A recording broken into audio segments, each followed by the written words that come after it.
Hey everybody, this is Harry. Trying to do this for the 15th time, seems like.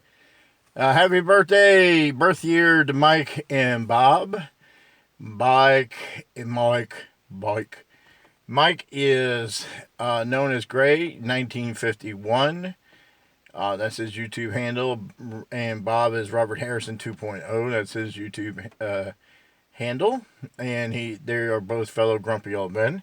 They happen to be the oldest of the grumpiest old men. I'm the third oldest. Then there's James, and then there's our baby Ian.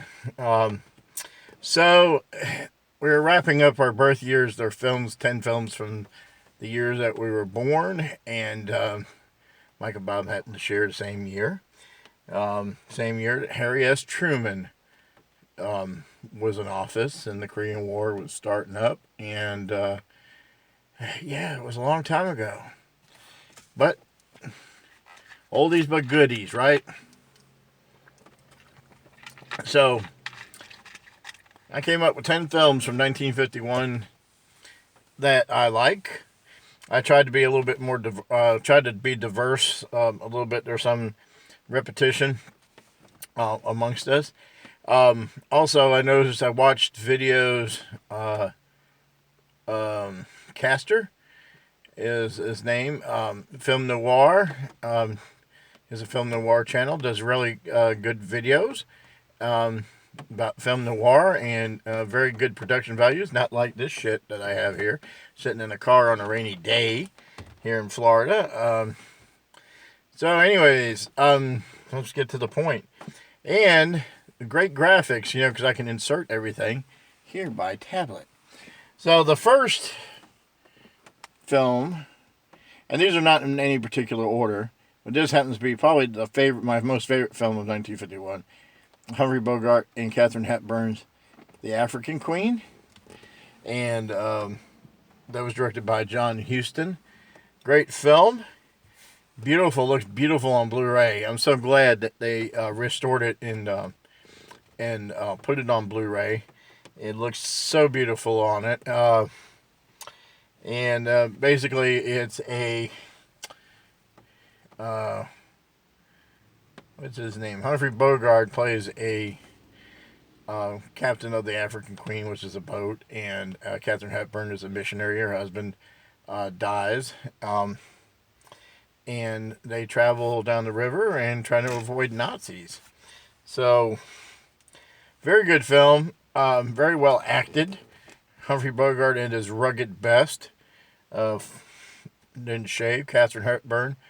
Good performances. Brings out the best in Bogey. And here goes my neighbor driving by. And, yeah, The African Queen. Check it out on Blu-ray if you don't have it. It looks really beautiful. Next one. This one I didn't watch till about a year or two ago. Rented it from Netflix on Criterion disc. Ace in the Hole. I wound up buying the Criterion of it. Too lazy to go get it. So I did the theatrical poster. Kirk Douglas there, who just passed away. Jan Sterling, Bob Arthur, Porter Hall. Directed by Billy Wilder. Great film. I loved it. Kirk Douglas had his asshole best.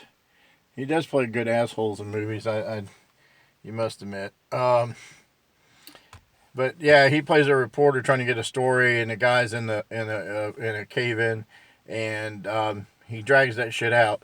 Sort of like what the news does now, to make a story. So check that out. That is on the Criterion collection, by the way. So. All right, so and I think both films, African Queen and Ace in the Hole, are on a few people's list. Next one I have, this one I know is not on anybody's list, but I remember watching this on TCM, maybe. No, actually not TCM, TBS, and local channels down in South Florida. That's how I knew about it. It was the first film I ever seen Groucho Marx in without the Marx Brothers. It was a film called Double Dynamite with Frank Sinatra and Jane Russell. That came out in 1951. And stars Don McGuire, Howard Freeman, and it's an RKO film. I have that in a Frank Sinatra box set, Double Dynamite. Funny movie. Groucho Marx, always funny. Young Frank Sinatra. Then this one here I watched about a week or so ago. The Lavender Hill Mob. British film.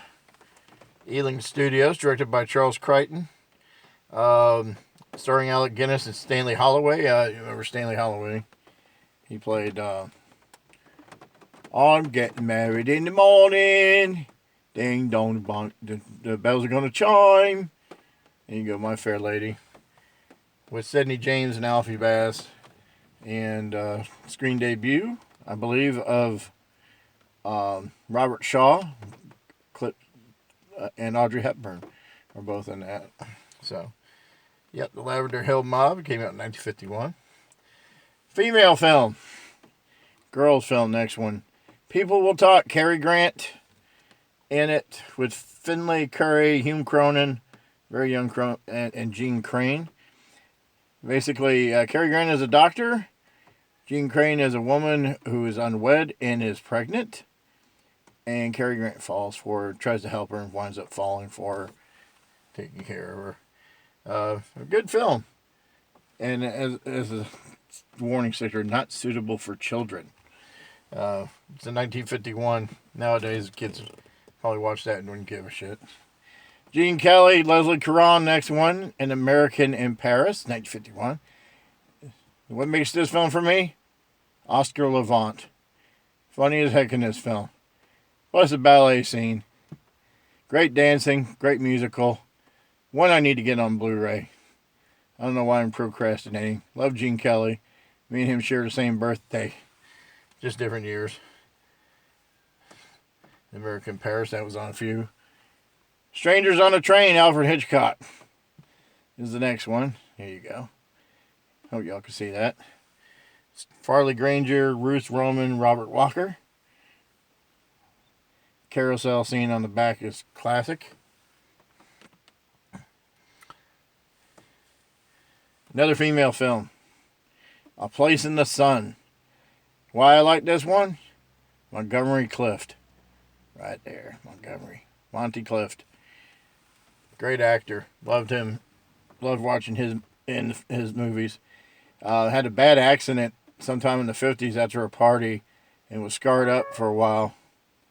And wound up dying alcohol and drug issues, but at a very young age. I think he was in his 40s when he died. He died the same year I was born, 1966. Also starring Shelley Winters and Elizabeth Taylor, and directed by George Stevens. Place in the Sun. I have that one on DVD. This one I watched for the first time last year, late last year. It was Laurel and Hardy's last film together, called Utopia. And if you were in Europe, it was called Atoll, Atollk, where they wind up going to an island. They inherited an island. They go there to start a utopian island. They thought they have all to themselves. And there was nuclear... they had done nuclear testing, or the Navy wanted to do nuclear testing there. Anyways, their last film, not their best. Still had some funny bits. Stan was sick during pretty much the whole thing. It was made by a French production company. And it took a whole year to make this because of their sicknesses. Both of them, actually. And you can see it. Stan Laurel's face, he was sick. And then last but not least, this was on Bob's. The Flying Leathernecks, John Wayne, Robert Ryan, Howard Hughes production, which I didn't know that until I looked at this. Yeah.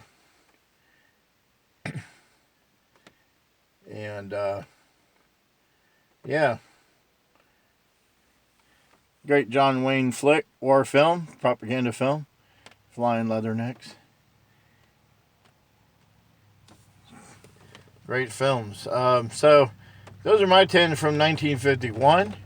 Great year in film.